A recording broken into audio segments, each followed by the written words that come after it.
Hello, and welcome to this webinar on addressing disproportionality inclusive practices.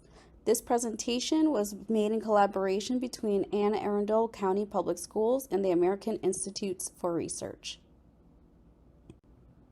Today's agenda includes inclusive education, background, and policy, as well as effective inclusive practices and systems-level inclusive practices and support. We're going to go ahead and get started with inclusive education, background, and policy. To ground our discussion today, we're going to start with talking about special education prior to 1975. We know that before 1975, many students with disabilities were denied access to education, and only 1/5 of students with disabilities actually received a public education. In fact, many states had laws that discriminated against educating students with certain types of disabilities, including deafness, blindness, emotional disturbance, as well as intellectual disability. You can imagine that special education has come a very long way since 1975.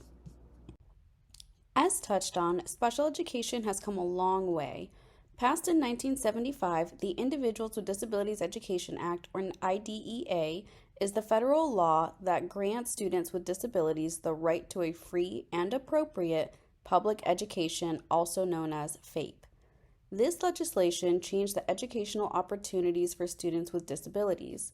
Now public schools are required to offer education to students with disabilities that is both free and appropriate in light of the child's circumstances as determined by the IEP team, or the Individualized Education Program team. According to the 45th Annual Report to Congress on the implementation of the IDEA, approximately 66.7% of students with disabilities are educated in a general education setting for at least 80% of the school day.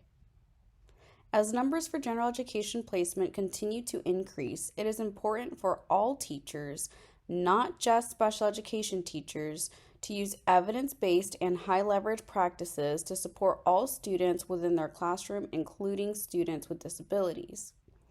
74% of students with disabilities graduate with a regular high school diploma. This percentage varies by different races and ethnicities.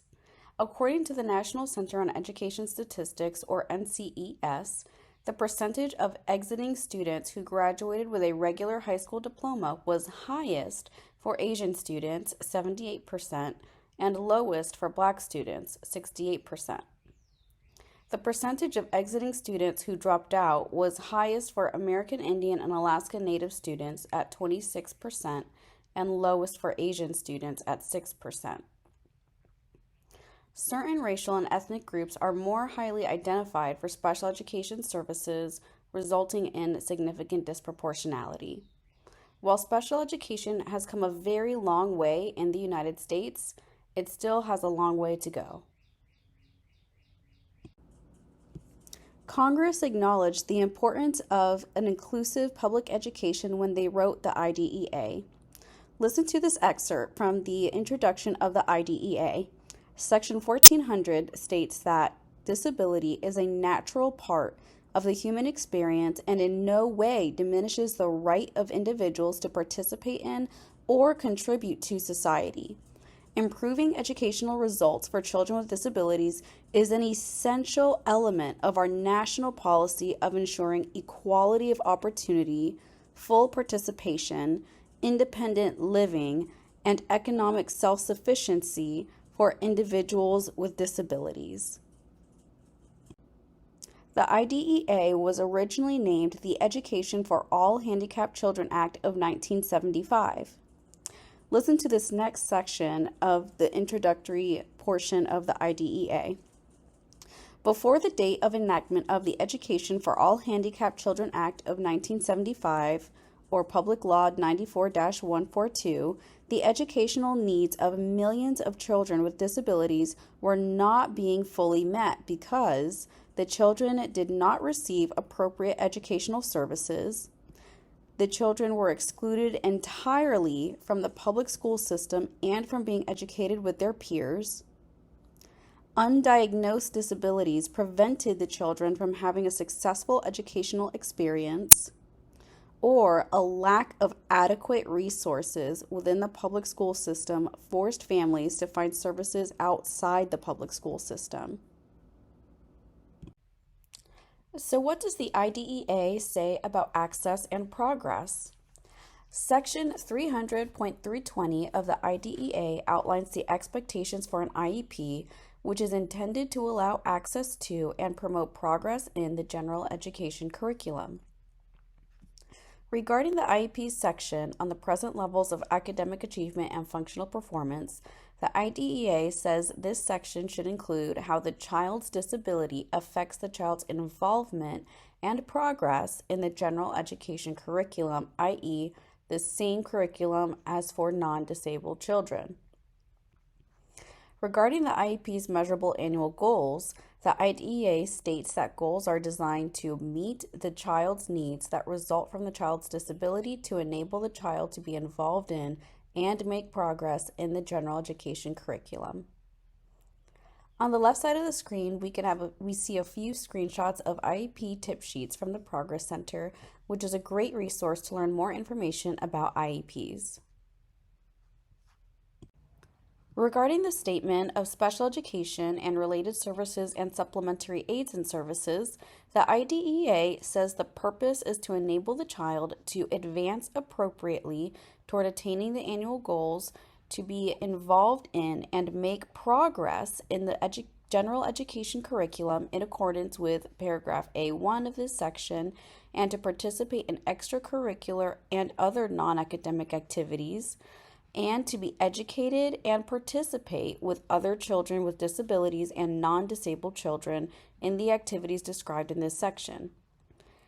In all of these IDEA excerpts, you may notice a theme of having children with disabilities be educated with children without disabilities and to provide access to general education curriculum. What does the IDEA say about SDI, or specially designed instruction, which is the core element of special education? While there are many different ideas of what SDI means, ultimately SDI is about tailoring instruction to meet the unique needs of an individual student. But let's see what the IDEA specifically says. The IDEA says that specially designed instruction means adapting as appropriate to the needs of an eligible child under this part, the content, methodology, or delivery of instruction, to address the unique needs of the child that result from the child's disability, and to ensure access of the child to the general curriculum so that the child can meet the educational standards within the jurisdiction of the public agency that apply to all children.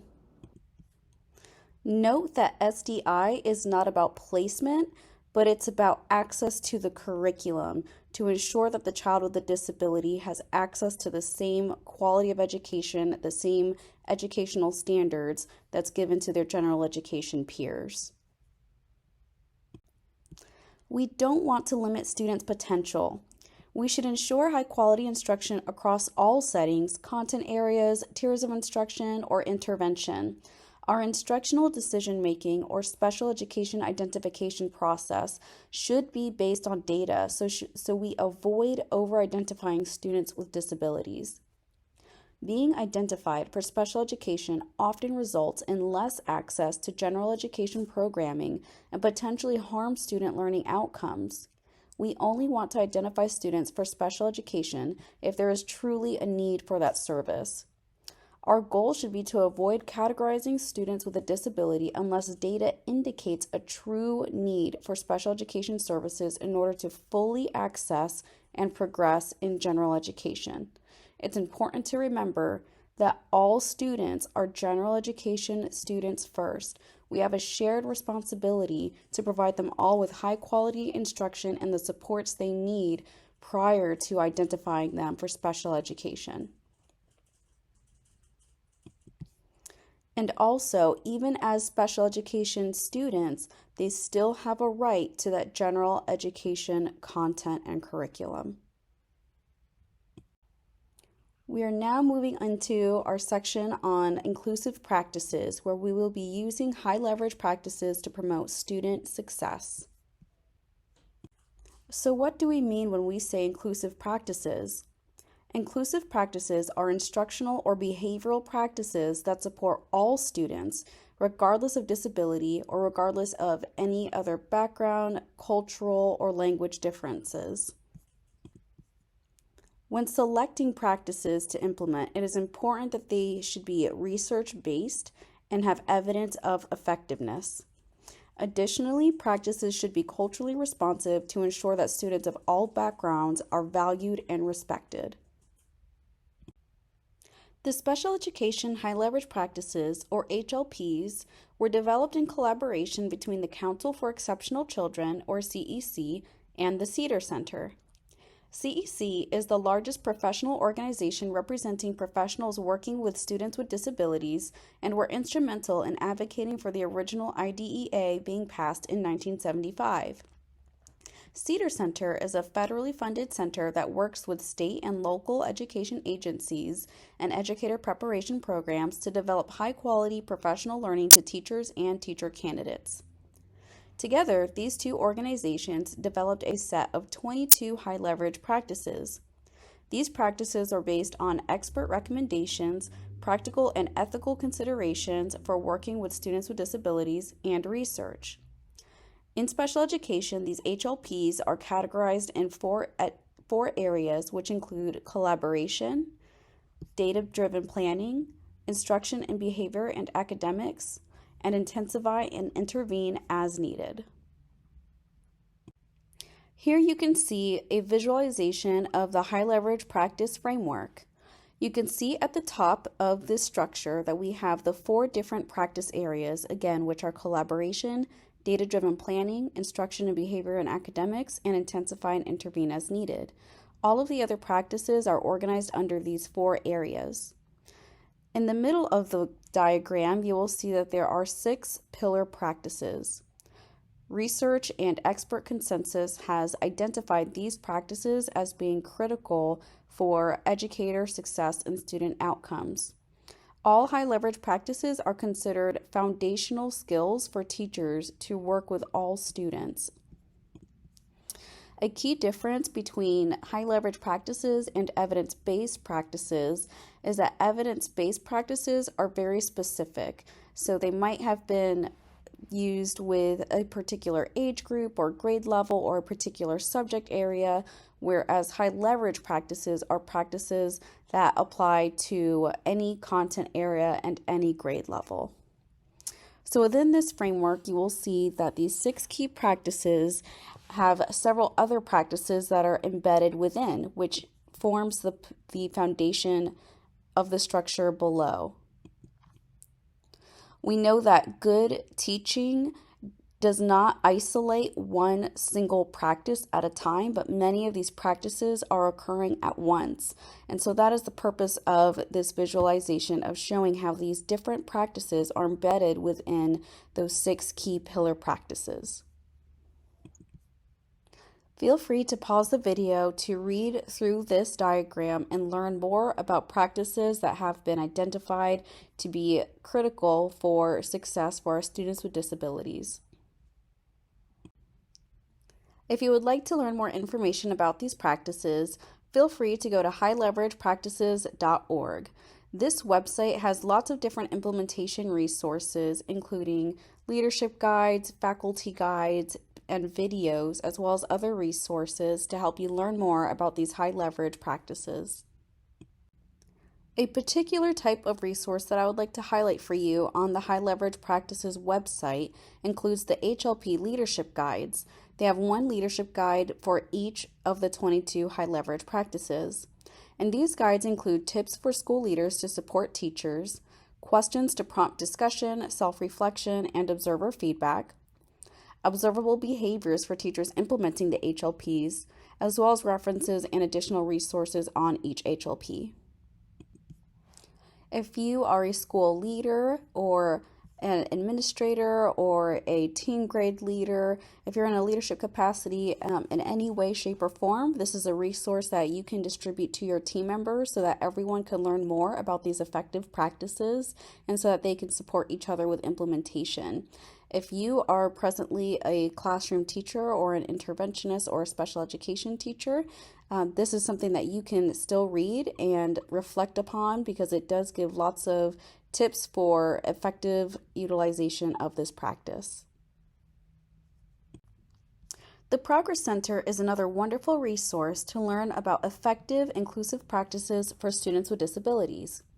Originally funded by the U.S. Department of Education, the Progress Center's mission is to support educators and leaders in the development and implementation of special education to improve outcomes and opportunities for students with disabilities. All of their website's resources are available for free, including a wide selection of webinars, self-paced learning modules, IEP tip sheets, and instructional practice briefs. During today's session, we'll be sharing information and resources about effective inclusive practices made available from CEC and CEDAR's website on high leverage practices, as well as the Progress Center website. A particular resource that we are going to be highlighting today includes the Progress Center Instructional Practice Briefs. This includes 6 downloadable practice briefs that focuses on high leverage practices. Each brief includes what teachers need to know about this practice, planning and individualizing instruction for students with disabilities, access to the general education classroom, and how to get started with the practice. Each practice brief follows a 3-step model for data-based decisions, including planning for instruction, delivering instruction, and then reviewing and intensifying instruction. Why should we focus on HLPs? What makes these practices effective and important? Well, firstly, it allows us to define effective practices for teachers, assess it, and then improve it.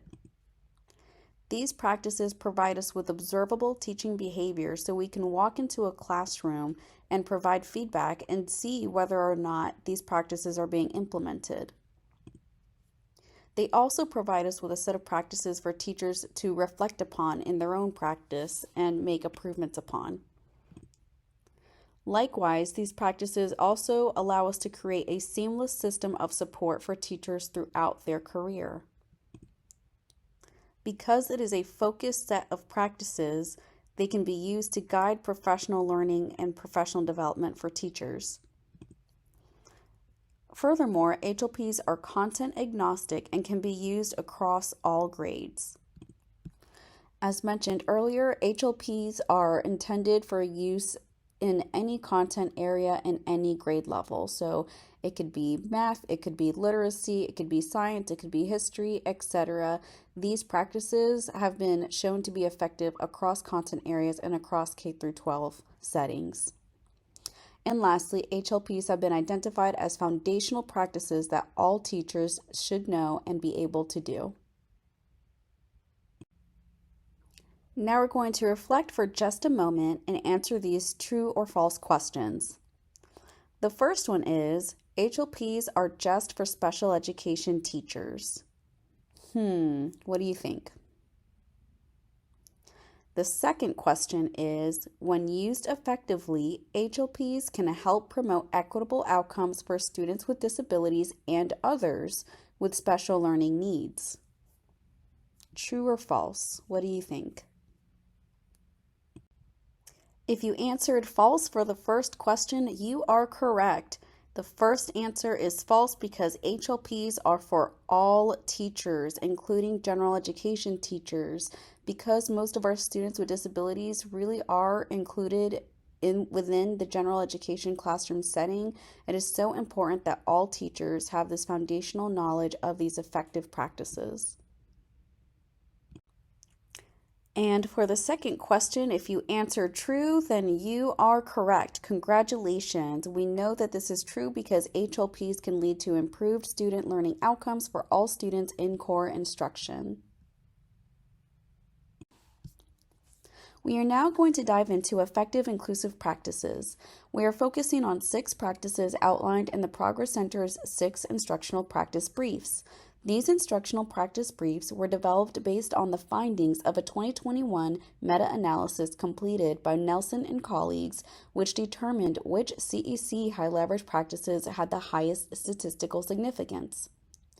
The practices we'll be focusing on include planning for instruction, delivering instruction, intensifying instruction, cognitive and metacognitive strategies, teaching social behaviors, and instructional technology.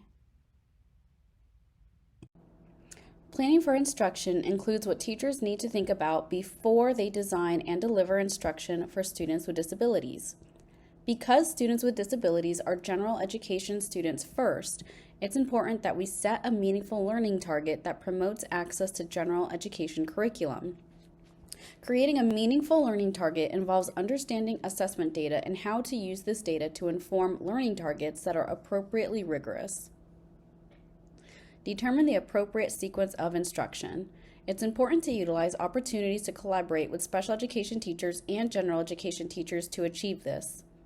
And finally, it is important that we set clear objectives for each lesson.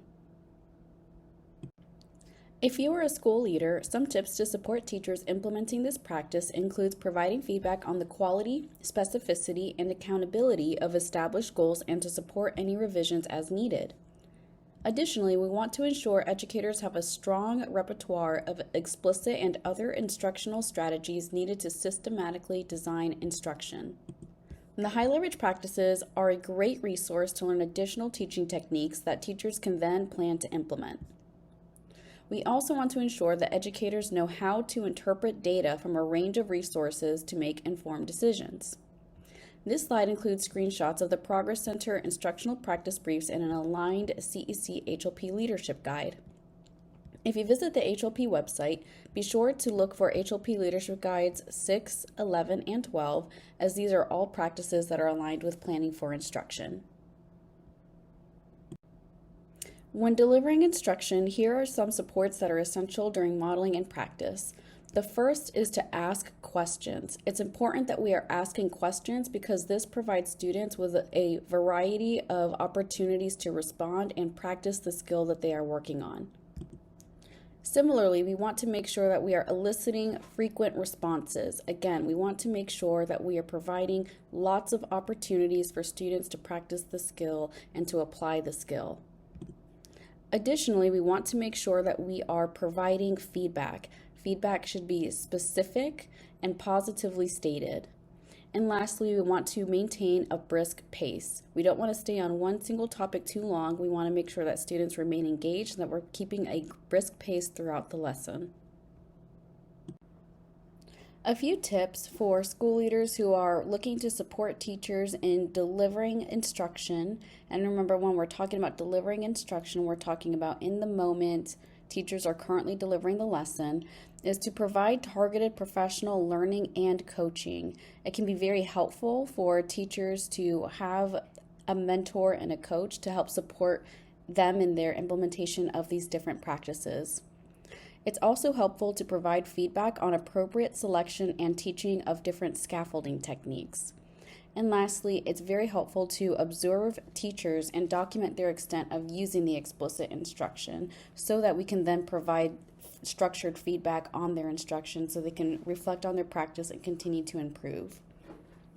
If you look at the CEC High Leverage Practice website, there are 3 leadership guides that align with this practice, and those guides are numbers 8, 15, and 16. And of course, on the Progress Center website, there's also a delivering instruction in practice brief as well.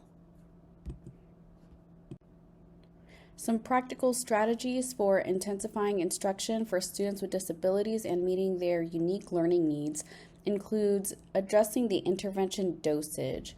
What do we mean when we say dosage? That refers to the amount of intervention that is provided.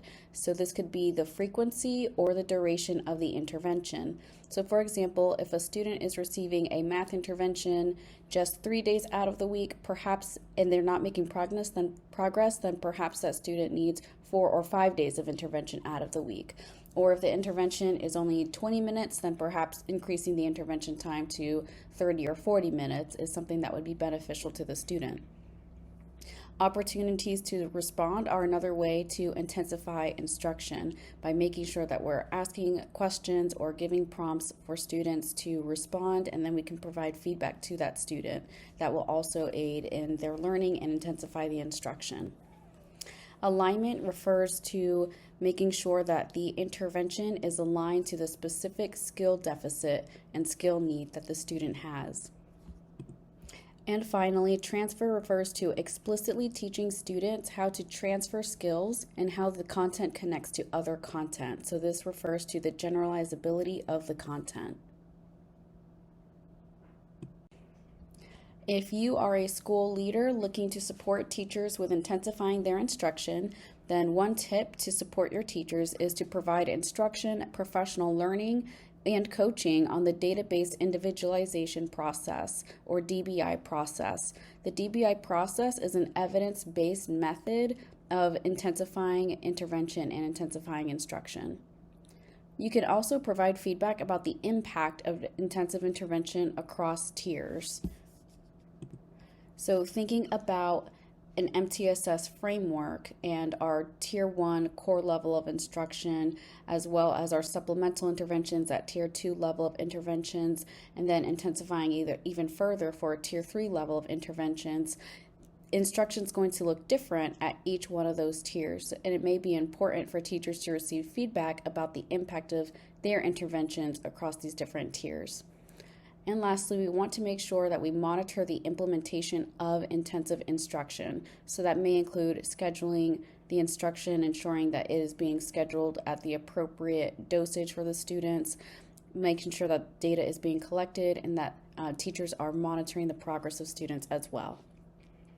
If you're looking for some further resources, Progress Center has the practice brief as well as the leadership guide that is hosted on CEC's website for the high leverage practices. HLP 20 is aligned with this practice.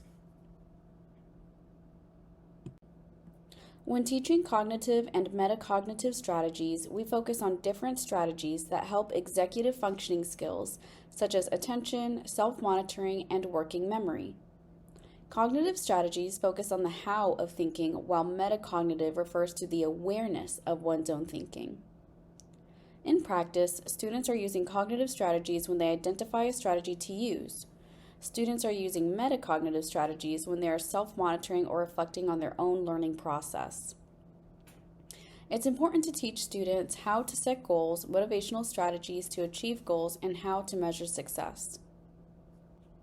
Teaching students self-monitoring and self-management strategies enables students to monitor learning or performance by using checklists, graphs, and/or rating scales.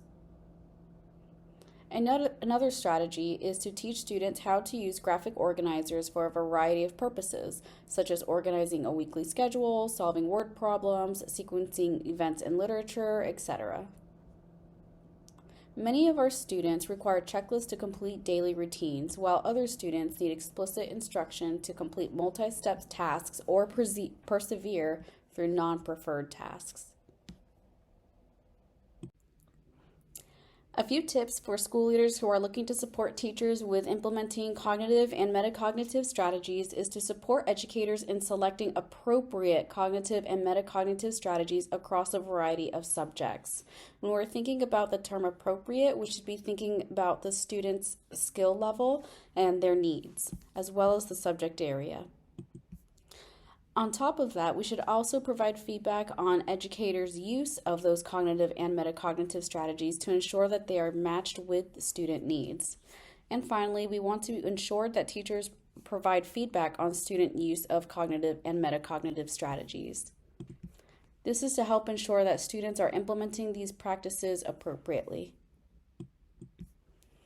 Once again, there is a Progress Center instruction practice brief, and HLP 14 is the leadership guide that is aligned with this practice.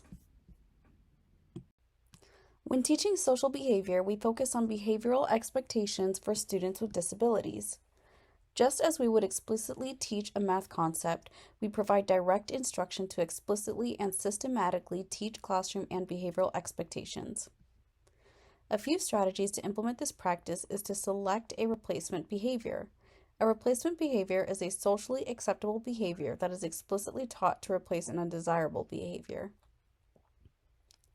Modifying the classroom is another way to implement this practice. It's important for educators to consider environmental conditions that may contribute to a student's behavior. For example, consider classroom teaching routines, seating, and proximity to distractions, etc. We want to create an environment where students are able to focus on their tasks more easily. Lastly, educators should implement a system to promote replacement behaviors. Educators should encourage pro-social behaviors across times and settings and positively reward desired behaviors. Some tips for school leaders to support teachers with implementing teaching social behaviors includes to ensure educators know how to use a variety of data sources to identify students who may need social skills instruction. So thinking about those different variety of data sources, we want to continue different types of information, including background information, parent or family input, discipline data, data on absenteeism, etc. We also want to ensure common school-wide expectations are in place and that classroom expectations align with school-wide behavior initiatives. In particular, if your school is implementing positive behavior supports interventions, then we want to make sure that that is also reflected within the classroom level. We also want to provide teachers with feedback on student use of self-regulation strategies. Some resources again include the Progress Center Instructional Practice Brief as well as the HLP Leadership Guide number 9. When using instructional technology, we focus on how instructional technology can boost academic and behavioral instruction. Our students have access to personal computers and interactive whiteboards often throughout the instructional day. Teachers are expected to be intentional when planning for technology use in both general education and special education environments and provide guidance for students and parents in the home environment. Many of special education instructional programs include a digital component to include pre-teaching, reteaching, and practice opportunities. The same can be said for many general education instructional programs as well. Teachers must be intentional when using these different resources. These begin with planning for instruction and then is reevaluated when intensifying instruction. When intentionally planning, it's important to consider how technology will be used for checking for student understanding, providing feedback, and engaging students. When using instructional technology, it is important to plan for use of clear, measurable objectives that incorporate the use of technology for the learning objective. Again, this goes back to being intentional with the technology. We also want to evaluate the instructional technology for its appropriateness based on the student's needs. We can also use formative assessments to monitor student progress that is specific to the learning outcomes as well as student technology use. We should also review the formative or the summative data, and then we can intensify and individualize instruction based on the data. Tips for school leaders to support teachers includes observing teachers using technology and providing feedback on the extent it matches student needs. Classroom observations should not just be a part of the teacher evaluation process, it should be a part of our method of providing supports to teachers. In addition, we should also encourage collaboration between teachers, both general education and special education teachers, and across different subject areas and technology coordinators and/or any media specialists. You can also support educators who might be hesitant to implement new technology through modeling and coaching. We want to make sure that everyone is comfortable with the technology that is available with them, whether it's a Google device or an iPad or a laptop, whatever type of technology is available. We want to make sure that we are modeling, coaching, and training our staff and our teachers to implement it appropriately and effectively with our students. We are now moving into systems level inclusive practices, frameworks and strategies to promote inclusion and address disproportionality school-wide. From a school-wide systems level, here are a few different tips for planning for inclusive practices. The first is that school-based teams should ensure time to collaborate on inclusive practices. So thinking about how many of our special education students are receiving education within a general education setting, we should definitely be promoting collaboration between special educators as well as general educators. And again, thinking about our other subject areas as well. We want to make sure that all teachers are aware of accommodations, any modifications, or any other needs that are outlined in a student's IEP so that everyone can be on the same page with how we are going to support each student.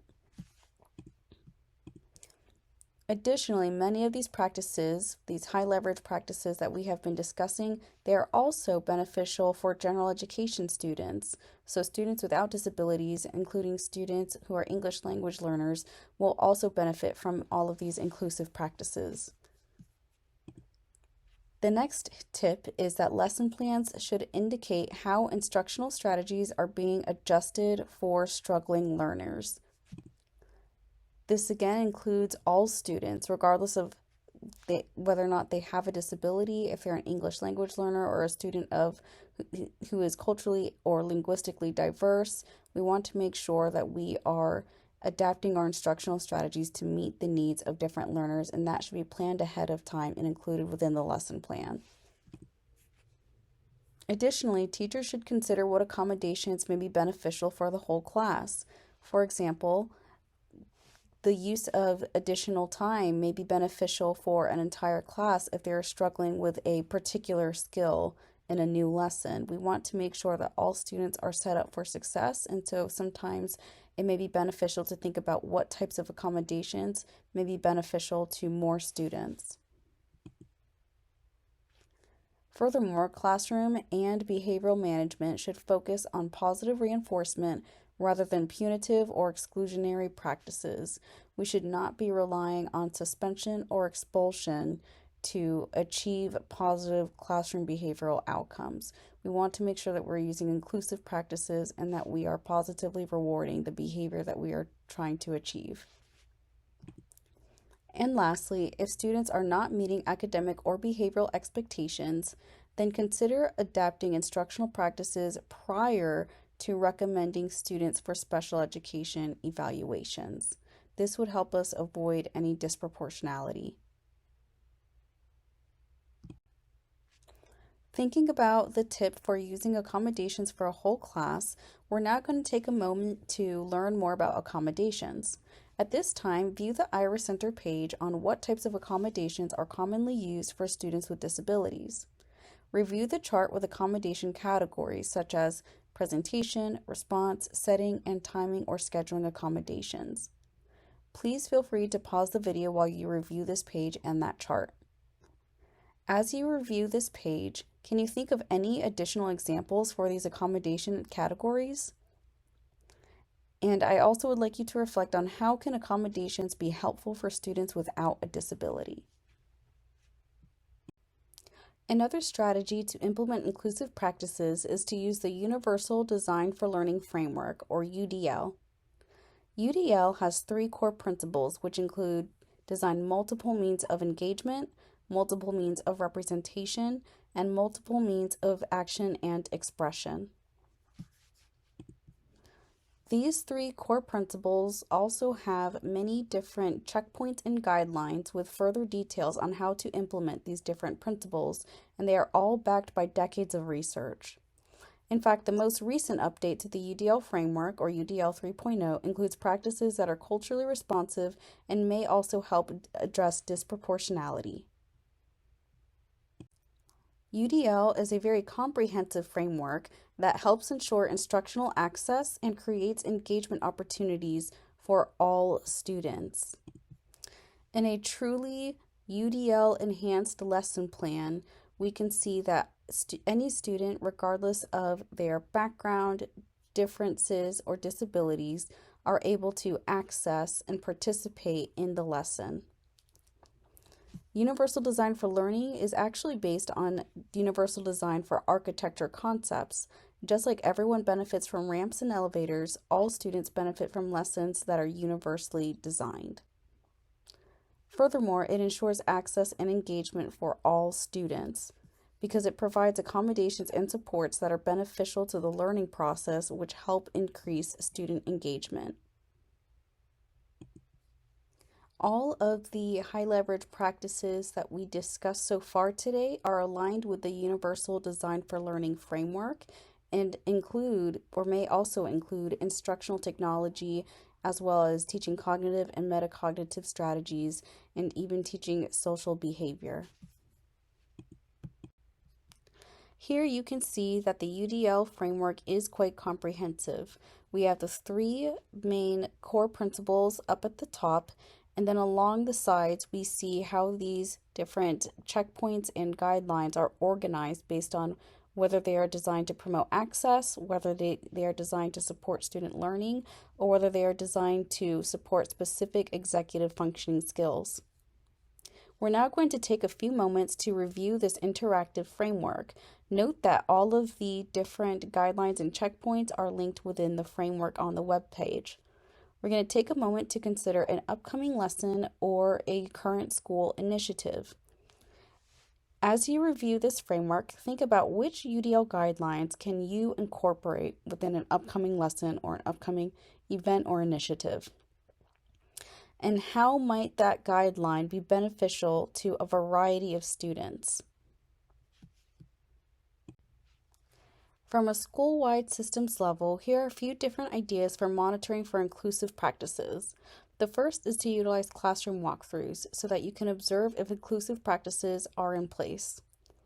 The next is to review lesson plans, to review the documentation of planning for inclusive practices and check for alignment with the different leadership guides and the Progress Center Planning for Instruction brief. Hopefully some of those practices will be evident within the lesson plans. Furthermore, you can monitor or observe grade level or subject matter meetings to see whether these teams are considering the different needs of students during these collaborative sessions. If not, this is an area that perhaps could be improved upon using mentoring or coaching. None of these observations should be an I got you moment. These are opportunities to further build the skills of our educators. Another tip for monitoring for inclusive practices is to utilize data reviews. Think for a moment, does data indicate the use of inclusive practices and UDL principles? What kind of student data is being collected that might indicate that these practices are being used? Consider punitive disciplinary data. How could that indicate whether or not inclusive practices are being used? Are there other examples? Additionally, you can always use external evaluations. These are formal evaluations from external partners that can help identify what inclusive practices are taking place and help identify areas to further support staff with implementing more inclusive practices. Sometimes it can be helpful to have an outside observation and some outside data collection to help bring an objective perspective to the situation.